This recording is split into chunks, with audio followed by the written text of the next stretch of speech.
इसीलिए जो अखबार पहले छप के बिकते थे वो आजकल बिकने के बाद छप रहे हैं। टीवी चैनल्स हैं, इनकी क्या मजबूरी रहती है कि आपको चाह के भी सच नहीं दिखा पाती हैं। कई सारी इरेगुलरिटीज हुई थी, उसको लेके बीजेपी के अगेंस्ट में एक सीरीज चला दी थी। जब इलेक्शंस पास में आने वाले होते हैं तो जो न्यूज मीडिया है उसके दोनों हाथ घी और मुंह कढ़ाई में होते हैं। पार्टीज वगैरह होती हैं, इनके झंडे टोपी ये सब दिखाने के लिए अलग से पैसे मिलते हैं। पंजाब में तो ये केस और भी इंटरेस्टिंग हो गया है, क्योंकि जिस चैनल को सीएम के बेटे ओन करते थे उसी चैनल को पंजाब की जो गवर्नमेंट थी वो सरकारी एड भी देती थी। जितने भी डिफेमेशन के केस ये लोग करते हैं सब गुजरात के अंदर से करते हैं, क्योंकि पूरे इंडिया में गुजरात एक ऐसी जगह है, जैसे 2019 का इलेक्शन जब पास आने वाला था तब प्रिंट मीडिया को जो गवर्नमेंट एड से पैसे मिलते थे उसको डायरेक्ट 25% बढ़ा दिया था। और इस पूरे खेल में जो दिल्ली की आम आदमी पार्टी है वो सबसे एक कदम आगे है।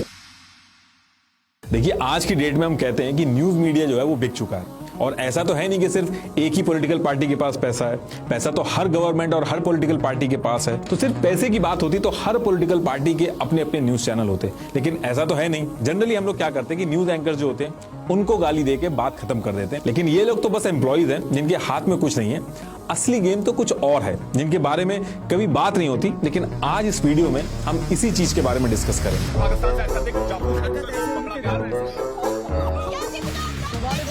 दरअसल मैं ये महसूस करने की आपको महसूस कराने की कोशिश कर रहा हूँ।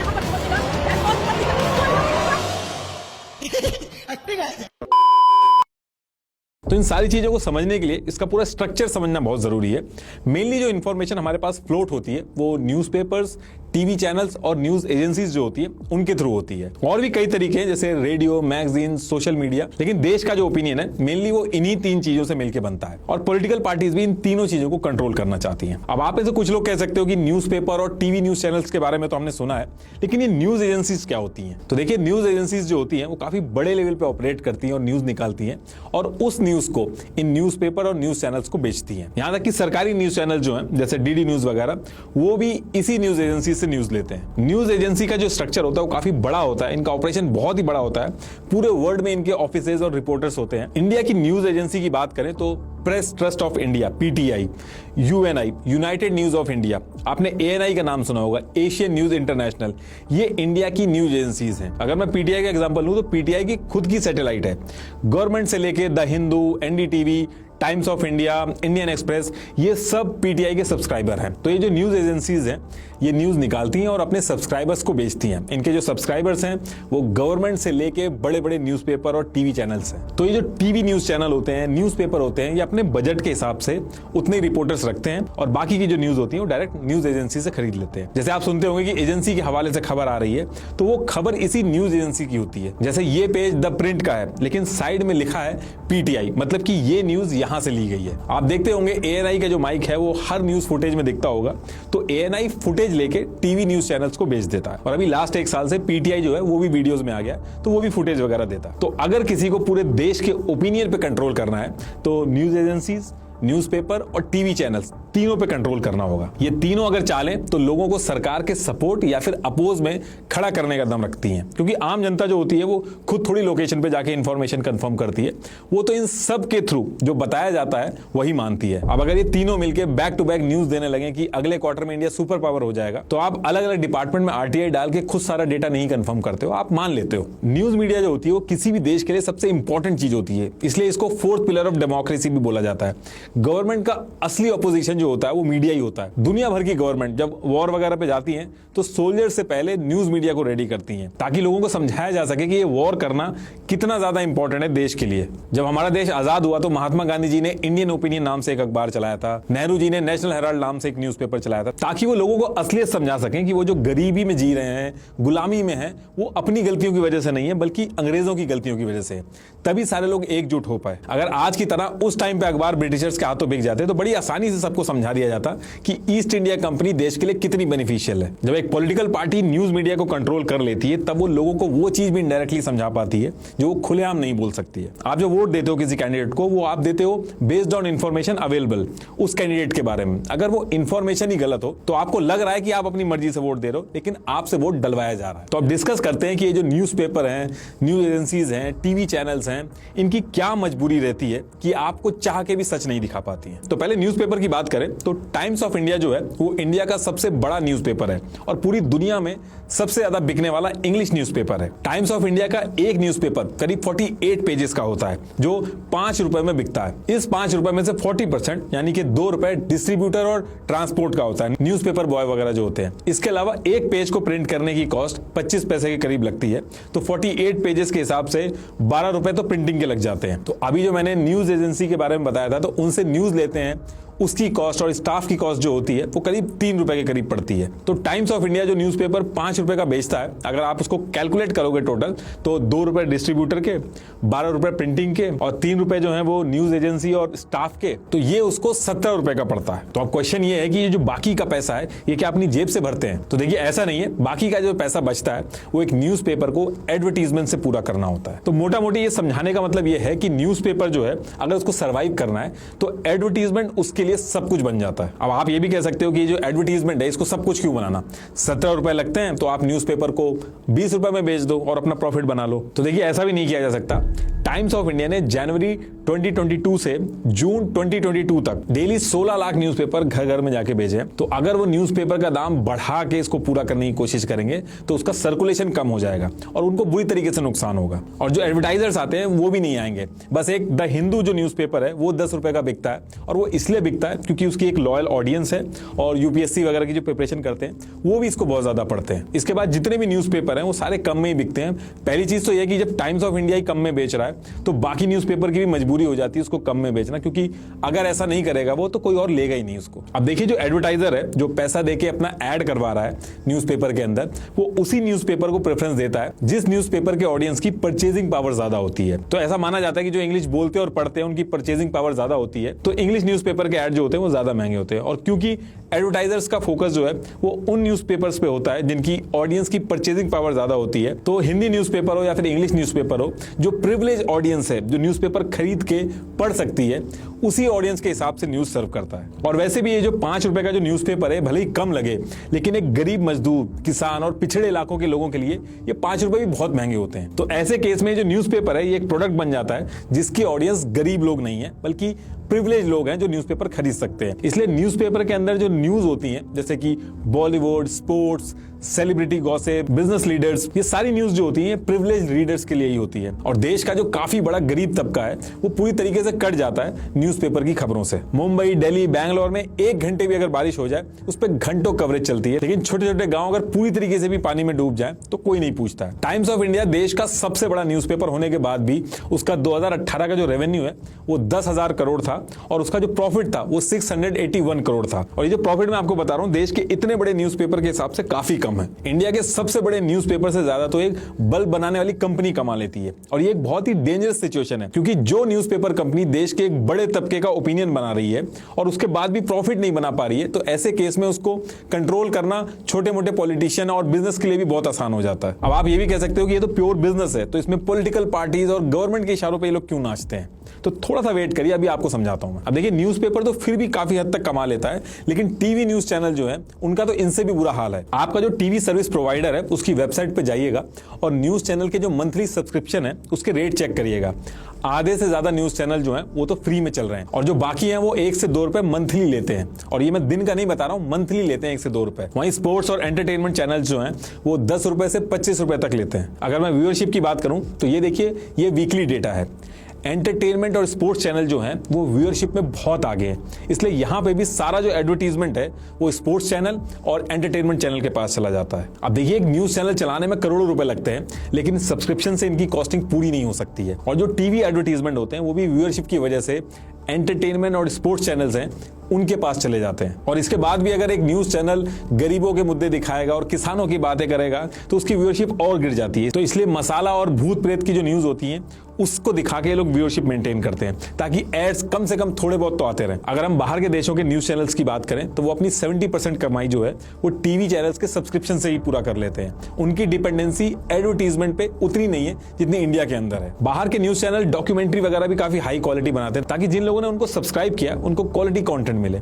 जो हाउस ऑफ कार्ड जो सीरीज है उसकी एक सीरीज की कॉस्ट 30 करोड़ रुपए है, वहीं बिग बॉस का एक एपिसोड 4 करोड़ के करीब बन जाता है और उससे ज्यादा व्यूअरशिप आती है बिग बॉस की। यूके यूके के अंदर एक आदमी को टीवी चैनल देखने के लिए लाइसेंस लेना होता है, वो करीब होता है 159 पाउंड का, तो करीब 14,000 रुपए के लगभग पड़ता है। तो यूके के जो बीबीसी वगैरह हैं, इनके पास इंडियन न्यूज चैनल के कंपैरेटिवली ज्यादा फंड्स होते हैं, इसलिए उनके कंटेंट की क्वालिटी भी ज्यादा होती है। तो देखिए, अभी तक के डिस्कशन में आपको ये समझ में आ गया होगा कि न्यूज़पेपर हो या फिर टीवी चैनल्स, सबके सर्वाइवल के लिए एडवर्टीजमेंट कितना जरूरी है। और इंडिया के अंदर जो सबसे बड़ा एडवर्टाइजर है वो है सेंट्रल और स्टेट गवर्नमेंट। एक कंपनी के कंपैरेटिवली गवर्नमेंट के पास हजारों स्कीम्स, ऑफर्स, डिपार्टमेंट और प्रोजेक्ट्स होते हैं प्रमोट करने के लिए। जैसे सरकारी बैंक जो होते हैं उनकी अलग अलग योजनाएं होती हैं, लाइफ इंश्योरेंस कॉर्पोरेशन, अलग अलग टूरिज्म बोर्ड्स, रेलवेज, सरकारी इंडस्ट्रियल्स, माइनिंग कंपनीज, बहुत सारे एडवर्टीजमेंट होते हैं जो कि सरकारी होते हैं और ये इनको करवाने होते हैं। और ध्यान रखिएगा, ये जो मैं एडवर्टीजमेंट की बात कर रहा हूं, ये गवर्नमेंट एडवर्टीजमेंट की बात कर रहा हूं। जो पॉलिटिकल पार्टीज चुनाव के टाइम पे ऐड करती हैं वो अलग है इससे। हमने भले ही लास्ट लोकसभा इलेक्शन में 60,000 करोड़ से ज्यादा खर्च किए हों, भले ही हम पूरे वर्ल्ड में इलेक्शन में सबसे ज्यादा पैसा खर्च करते हों, लेकिन इन सबसे कहीं ज्यादा पैसा हमारी गवर्नमेंट को अपनी अलग अलग गवर्नमेंट स्कीम को लोगों तक पहुंचाने के लिए खर्चा करना होता है। तो इसलिए जब कोई पॉलिटिकल पार्टी जीत के पावर में आती है तो उसके हाथ में ये पावर होती है कि एडवर्टीजमेंट किसको देना है। तो मोटा मोटी आप इस तरीके से इसको समझ लीजिए कि गवर्नमेंट जो है वो इन newspaper, news agencies, TV channels की सबसे बड़ी कस्टमर है, यानी कि ग्राहक है। और ये हमेशा से चलता आया कि सेंट्रल गवर्नमेंट हो, पहले की गवर्नमेंट हो, स्टेट गवर्नमेंट हो, उनके अगेंस्ट में जब भी न्यूज मीडिया लिखता है तो उनके एडवर्टीजमेंट बंद हो जाते हैं। जैसे 2019 के इलेक्शन के टाइम पे जो द हिंदू न्यूज़पेपर था, उसने रफाल डील में कई सारी इरेगुलरिटीज हुई थी, उसको लेके बीजेपी के अगेंस्ट में एक सीरीज चला दी थी। ऐसे ही टाइम्स ऑफ इंडिया ने एक सीरीज चलाई थी जिसमें उन्होंने लोकसभा इलेक्शंस के टाइम पे पीएम मोदी के मॉडल कोड ऑफ कंडक्ट को वॉयलेट करने पे खबरें चलाना स्टार्ट कर दी थी। और फिर जब 2019 में गवर्नमेंट जीत के आई तो times of India, the Hindu, economic Times, the telegraph और एबीपी, जिसको आनंदा बाजार पत्रिका कहते हैं, ऐसे न्यूज़पेपर के एडवर्टीजमेंट बंद कर दिए थे। ये कहना था अधीर रंजन चौधरी का, जो कांग्रेस के लीडर थे। अधीर रंजन चौधरी ने लोकसभा में खड़े होकर बोला कि बीजेपी गवर्नमेंट ये जानबूझ के कर रही है, और ये भी बोला कि बीजेपी ने डीएवीपी जो डिपार्टमेंट है उसको बोल के एडवर्टीजमेंट बंद करा दिया, क्योंकि इन्होंने बीजेपी के खिलाफ नेगेटिव रिपोर्टिंग करी थी। और उन्होंने ये भी कहा कि इसके बाद टाइम्स ऑफ इंडिया के एमडी विनीत जैन को मल्टीपल चक्कर लगाने पड़े पीओ में, तब जाके दोबारा से एडवर्टाइजमेंट मिला उन्हें। अब कांग्रेस के लीडर बीजेपी को तो बोल रहे थे, लेकिन जब वो खुद पावर में थे तो वो खुद भी यही कर रहे थे। कांग्रेस ने 2014 के इलेक्शन से 3 साल पहले 2048 करोड़ खर्च किए थे। इसमें से 1318 करोड़ प्रिंट मीडिया पे और 729 करोड़ टीवी पे खर्च किए थे। और जो कांग्रेस का भारत निर्माण कैंपेन था, उस पर भी कांग्रेस ने 2010 से 2014 के बीच में 421 करोड़ खर्च किए थे। और ज्यादातर एड्स उनको ही मिले थे जो कांग्रेस गवर्नमेंट के अगेंस्ट में खुल के नहीं बात करते थे, थोड़े सॉफ्ट रहते थे कांग्रेस के लिए। आम आदमी पार्टी का भी वही हाल है। पंजाब के अंदर अजीत समाचार सबसे ज्यादा पढ़े जाने वाला अखबारों में से एक है। जब आम आदमी पार्टी ने पंजाब में अपने मैनिफेस्टो में लिखे हुए वादे पूरे नहीं किए तो उन अधूरे वादों की रिपोर्ट अजीत समाचार के एग्जीक्यूटिव एडिटर सतनाम सिंह मानक ने अपने न्यूज़पेपर में छापनी शुरू कर दी। तो जब उन्होंने ये सब स्टार्ट किया तो अभी यही 2023 के स्टार्टिंग में आम आदमी पार्टी ने ये जो न्यूज़पेपर है अजीत समाचार, इसके पहले डिस्प्ले ऐड बंद करवा दिए,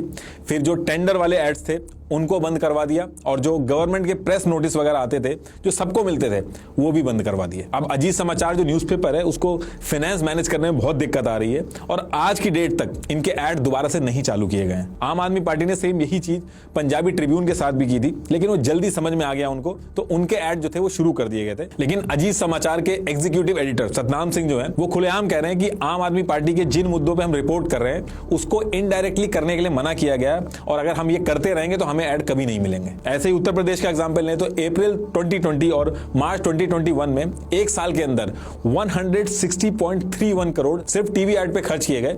इसमें सबसे ज्यादा जो पैसा था वो नेटवर्क 18 को मिला, और मार्च 2022 के आसपास ये फंड मिला था। और उसके बाद से आप अगर रिपोर्टिंग देखोगे नेटवर्क 18 की, जिसमें अमीश देवन के आप अगर इंटरव्यू वगैरह देखोगे, रिपोर्टिंग देखोगे, तो ये सब आपको न्यूज करते हुए, रिपोर्टिंग करते हुए, इंटरव्यू लेते हुए अपने जो एडवर्टाइजर हैं उनके खिलाफ सॉफ्ट दिखेंगे। और इस पूरे खेल में जो दिल्ली की आम आदमी पार्टी है वो सबसे एक कदम आगे है। दिल्ली में आम आदमी पार्टी ने बायोडिकम्पोजर लॉन्च किया। इसको इंप्लीमेंट करने में 2020 से 2022 तक जो टोटल खर्चा आया था वो 68 लाख रुपीस आया था, और इन्होंने इस प्रोजेक्ट के एडवर्टीजमेंट में 23 करोड़ रुपए लगा दिए। अब देखिए, जो गवर्नमेंट की स्कीम्स होती हैं इनके एड्स तो मिलते ही हैं न्यूज मीडिया को। इसके साथ साथ directorate of audio visual publicity DAVP जो सेंट्रल गवर्नमेंट चलाती है, और इंफॉर्मेशन पब्लिक रिलेशन डिपार्टमेंट जो स्टेट गवर्नमेंट चलाती है, इसके थ्रू भी गवर्नमेंट चाहे तो पैसा दे सकती है। जैसे 2018 में इंडिया में पब्लिक एडवर्टाइजिंग के नाम पे 7.8 बिलियन यूरो गवर्नमेंट ने खर्च किए। तो यही सारे रीजन है कि एक न्यूज मीडिया हो या न्यूज एजेंसी हो, न्यूज़पेपर हो, ये पूरी तरीके से इन एड्स पे डिपेंडेंट हो गए हैं। और इसीलिए जो अखबार पहले छप छप के बिकते थे वो आजकल बिकने के बाद छप रहे हैं। और यही नहीं, जब इलेक्शन पास में आने वाले होते हैं तो सारे न्यूज मीडिया वाले सही से रिपोर्टिंग करें, इसके लिए गवर्नमेंट एड्स के जो पैसे होते हैं उनको बढ़ा देती है। जैसे कंपनी के अंदर ईयरली अप्रेजल होता है बेस्ड ऑन परफॉर्मेंस, तो इलेक्शन टू इलेक्शन इनके भी अप्रेजल होते हैं डिपेंड ऑन कि किस तरीके का वो फेवर कर रहे हैं। जैसे 2019 का इलेक्शन जब पास आने वाला था तब प्रिंट मीडिया को जो गवर्नमेंट एड से पैसे मिलते थे उसको डायरेक्ट 25% बढ़ा दिया था, और उसके कुछ दिन बाद प्राइवेट टीवी चैनल जो थे उनके एडवर्टाइजिंग राइट जो थे उसको 11% बढ़ा दिया था। और एक्सपर्ट्स ये भी कह रहे हैं कि 2024 का जो इलेक्शन आने वाला है इससे पहले जो न्यूज एजेंसीज हैं, न्यूज चैनल्स हैं, इनके जो रेट्स हैं वो फिर से बढ़ाए जाएंगे। और ये जो मैं अभी आपको बता रहा हूँ ये तो गवर्नमेंट एड्स की बात कर रहा हूं मैं। जब इलेक्शंस पास में आने वाले होते हैं तो जो न्यूज मीडिया है उसके दोनों हाथ घी और मुंह कढ़ाई में होते हैं। ये जो अलग अलग इंडिविजुअल पार्टीज वगैरह होती हैं इनके झंडे टोपी ये सब दिखाने के लिए अलग से पैसे मिलते हैं। Broadcast audience research council BARC, इसका एक डेटा है जिसमें कांग्रेस और बीजेपी एड्स पर पैसे खर्च करने में टॉप 10 में है, और बीजेपी कांग्रेस से भी आगे है। बीजेपी ने 12 नवंबर 2018 से 16 नवंबर 2018 तक 22,099 टाइम्स टीवी पे ऐड चलाए, जो पूरे इंडिया का जो सेकंड लार्जेस्ट एडवर्टाइजर है उससे भी डबल था। ये चार्ट भी देख लीजिए लैंग्वेज वाइज टीवी चैनल्स को कैसे पैसे बांटे जाते हैं। शुरू में मैंने न्यूज एजेंसीज के बारे में बात किया था जो इतनी पावरफुल होती है कि इनके खुद के सैटेलाइट्स वगैरह होते हैं, गवर्नमेंट एड पे इनकी भी डिपेंडेंसी होती है। आपको एक एग्जांपल समझाता हूं। जैसे पीटीआई इंडिया की सबसे बड़ी न्यूज एजेंसी है,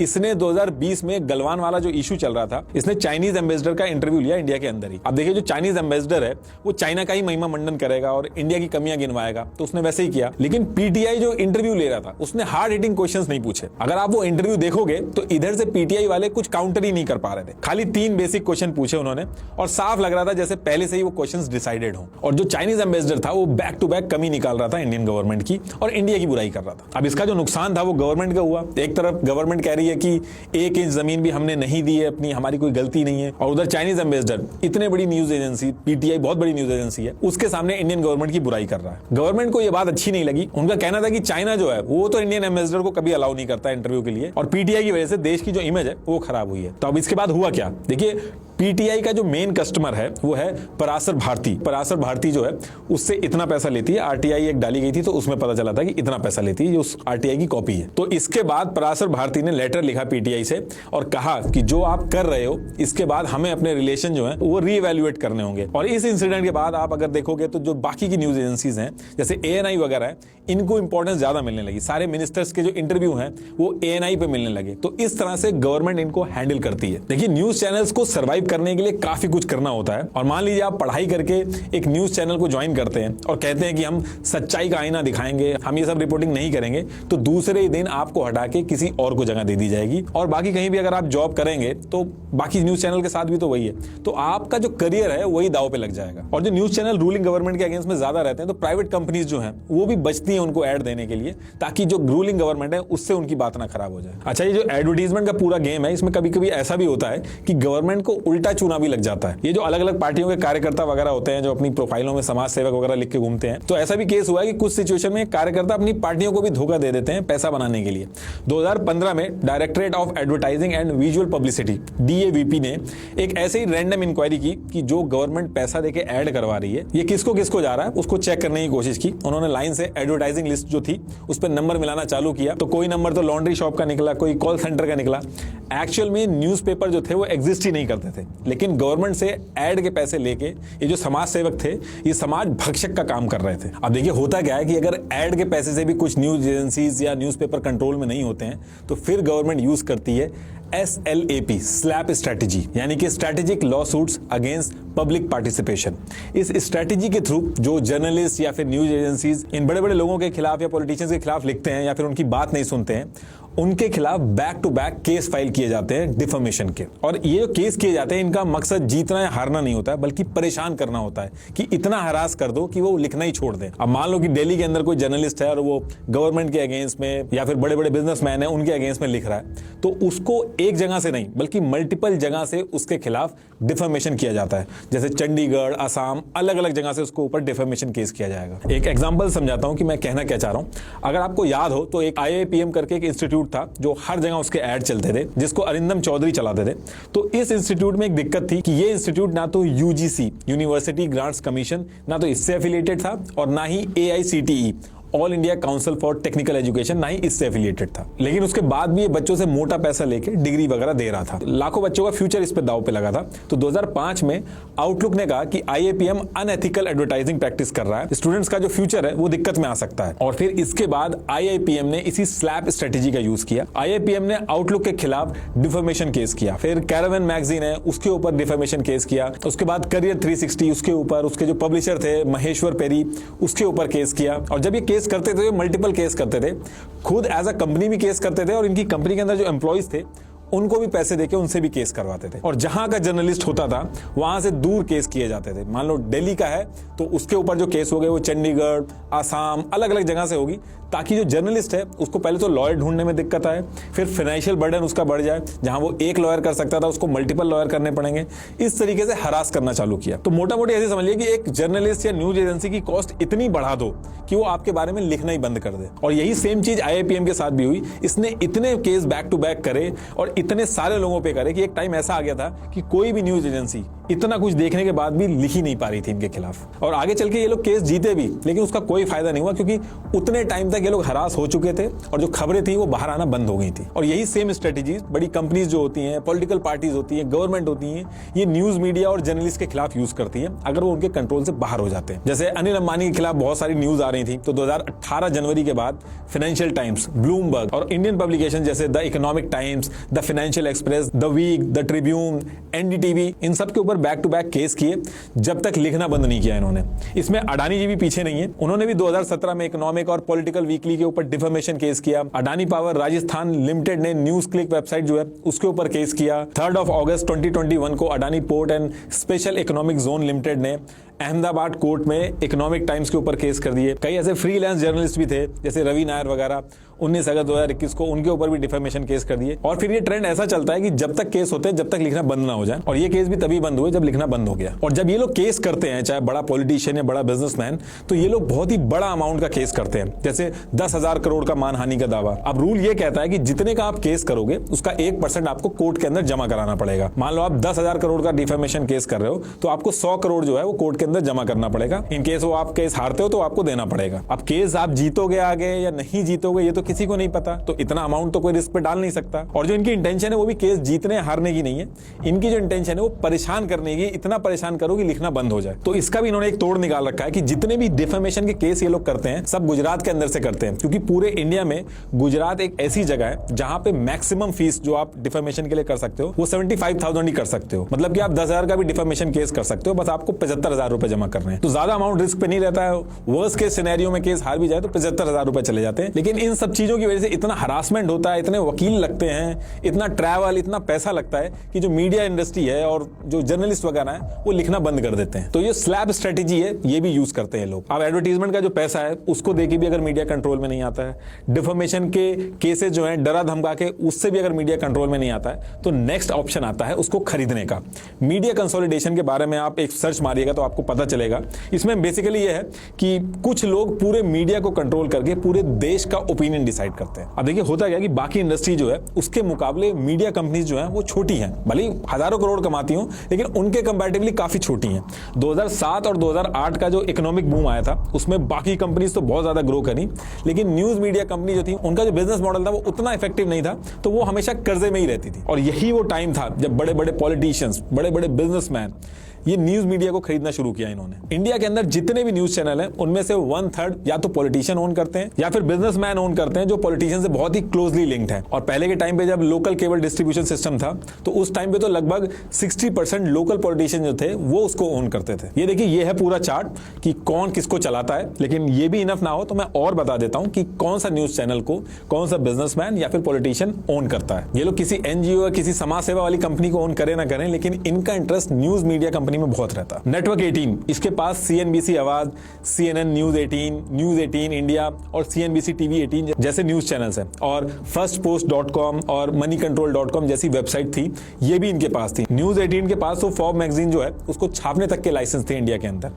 रिलायंस फैमिली के अगेंस्ट में न्यूज 18 जो था वो काफी अच्छा नहीं लिखता था। ये लोग रिलायंस फैमिली के काफी खिलाफ थे और कई बार झड़प होने के बाद जब कोई ऑप्शन नहीं बचता है तो जनवरी 2022 में रिलायंस ने नेटवर्क 18 में 1700 करोड़ का इन्वेस्टमेंट किया और 2 साल बाद 30 मई 2014 को रिलायंस ने नेटवर्क 18 का पूरा कंट्रोल अपने पास ले लिया। अगर आपको याद हो तो उस पर्टिकुलर टाइम पे अरविंद केजरीवाल मुकेश अंबानी के गैस डील पर सवाल खड़े कर रहे थे। वो रोज टीवी पे आके मुकेश अंबानी के खिलाफ कुछ ना कुछ बोल ही रहे थे। अक्टूबर एंड नवंबर 2012 में अरविंद केजरीवाल ने 2 प्रेस कॉन्फ्रेंस की। उसमें उन्होंने कहा कि अंबानी के पास स्विस बैंक अकाउंट है जिसमें ब्लैक मनी है और रिलायंस इंडस्ट्री ने सरकार को ब्लैकमेल करने के लिए केजी गैस वेल जो है उसमें प्रोडक्शन कम कर दिया है। इसके 2 महीने बाद जनवरी 2013 में जिन न्यूज़पेपर ने केजरीवाल की जो प्रेस कॉन्फ्रेंस थी उनको लाइव ब्रॉडकास्ट किया था, उनको रिलायंस के लॉयर्स ने लीगल नोटिस भेजे। क्वार्ट्ज इंडिया की एक रिपोर्ट है, उसके हिसाब से नेटवर्क 18 ने खरीदने के बाद और जब सारे एम्प्लॉइज ने रेजिग्नेशन मार दिया उसके बाद रिलायंस के एग्जीक्यूटिव ने नेटवर्क 18 के जर्नलिस्ट के लिए एक टाउन हॉल मीटिंग करी जिसमें साफ समझाया गया कि अब अरविंद केजरीवाल को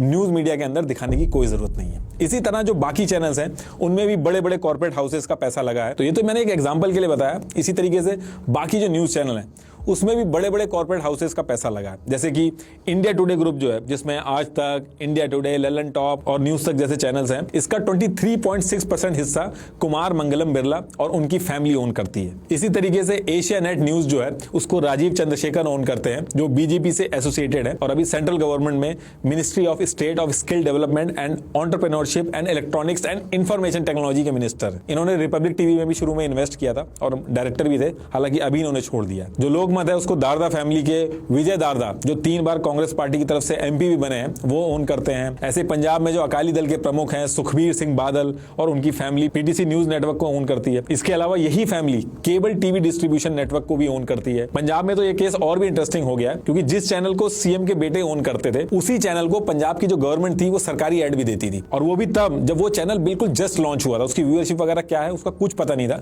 उसके बाद भी उसको गवर्नमेंट एड मिले। 2008 में 3 चैनल थे, पीटीसी न्यूज, पीटीसी पंजाबी और पीटीसी चक दे। ये लॉन्च हुए और लॉन्च होते ही सरकारी एड्स मिलना चालू हो गए। न्यूज एक्स और इंडिया न्यूज जो उनके रीजनल चैनल जो हैं वो हरियाणा के पॉलिटिशियन और फॉर्मर मिनिस्टर विनोद शर्मा के बेटे कार्तिक शर्मा ओन करते हैं। जी न्यूज जो है उसको सुभाष चंद्र और उनकी फैमिली ओन करती है। 2016 हरियाणा में इनको बीजेपी का सपोर्ट था। और जो तमिलनाडु का सबसे बड़ा मीडिया ग्रुप है सन टीवी, उसको कलानिधि मरन ओन करते हैं जो तमिलनाडु के सीएम एमके स्टालिन के रिलेटिव हैं और डीएमके पार्टी को बिलोंग करते हैं। ये देखिए ये है पूरा चार्ट कि कौन किसको चलाता है। अब देखिए आधे घंटे तक मैं और भी बताता रहूंगा तो नाम खत्म नहीं होंगे। आप एक सर्च मारिएगा, कोई भी न्यूज चैनल है, आपको पता चल जाएगा कौन सा पॉलिटिशियन, कौन सा बिजनेसमैन उसके पीछे है।